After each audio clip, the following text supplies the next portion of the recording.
Masih adanya laporan penelitian tindakan kelas PTK yang dilakukan guru dibantu orang lain disikapi Dewan Pendidikan dan Klinik Pendidikan Tabanan dengan menggelar BIMTEK penulisan penelitian tindakan kelas PTK. Kegiatan dilaksanakan bertahap selama 2 hari, yakni 30 dan 31 Agustus di ruang rapat bersama kantor Dewan Pendidikan Tabanan. BIMTEK penulisan penelitian tindakan kelas PTK, Guru TK dan SD se-Kabupaten Tabanan yang dilaksanakan Dewan Pendidikan dan Klinik Pendidikan Kabupaten Tabanan resmi dibuka Sekretaris Dinas Pendidikan Kabupaten Tabanan Wayan Sosiawan Udayana. Menurut Ketua Dewan Pendidikan Kabupaten Tabanan Wayan Madra Suartana, dari hasil pemantauan selama ini, kegiatan PTK untuk guru negeri TK dan SD masih lemah dan perlu dibangkitkan.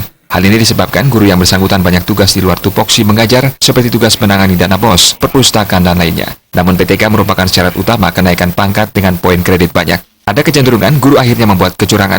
Alasan klasik tetapi memang kondisi di lapangan seperti demikian, sehingga para guru ini tidak sempat membuat PTK. PTK pun akhirnya dibantu orang lain. Sebagian guru menganggap PTK itu sulit, padahal PTK itu tidak sesulit yang dibayangkan karena PTK dilakukan dari keseharian para guru mengajar. Guru itu harus sudah menguasai, paling tidak mengoperasionalkan laptop atau komputer. Ini suka tidak suka nih, wajib.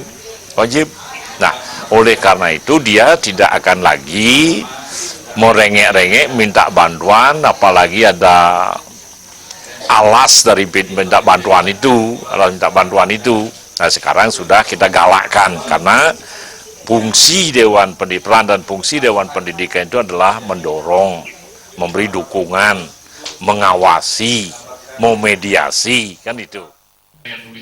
Wayan Madra juga menyayangkan, meski peserta tidak dipungut biaya karena pembiayaan BIMTEK bersumber dari dana APBD, masih ada guru yang tidak memanfaatkan kesempatan baik ini dengan beragam alasan. Dari undangan kita masih ada beberapa persennya yang ya katakanlah tidak ada alasan, belum masuk alasan untuk dia tidak hadir. Nah, kita akan sampaikan lagi, koordinasi lagi ke Dinas Pendidikan. BIMTEK, PTK juga masih banyak yang tidak hadir.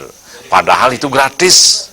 Dan kita mempertanggungjawabkan dana APBD yang diberikan kepada Dewan Pendidikan untuk dilanjutkan kepada pelaksanaan pendidikan di lapangan. Ketua Klinik Pendidikan Iwayan Kawi menyampaikan kegiatan ini penting bagi kemajuan pendidikan di Tabanan, khususnya pendidikan anak usia dini. BIMTEK akan berlanjut dengan bimbingan yang dijadwalkan kembali setiap hari oleh para tim penilai kabupaten, sehingga nanti PTK dikerjakan sendiri dengan hasil yang jujur. Guru tidak lagi sampai membeli PTK atau menyuruh orang lain membuat PTK. Sehingga nanti betul-betul PTK-nya itu dikerjakan sendiri dengan hasil yang betul-betul jujur. Dan tidak boleh ada guru yang menyuruh orang lain membuatkan PTK. Guru itu harus jujur mengerjakan karya tulisnya, karena persyarat dari karya tulisnya itu adalah kejujuran. Apa hasilnya, di kelas mana dia meneliti, dan dia harus tulis sendiri. Tidak ada lagi orang sampai membeli PTK, tidak ada lagi guru yang menyuruh orang lain membuatkan PTK.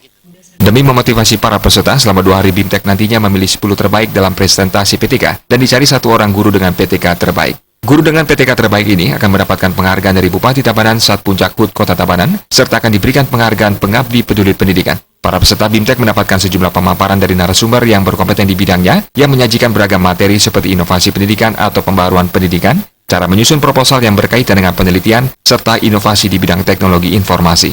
Tim Liputan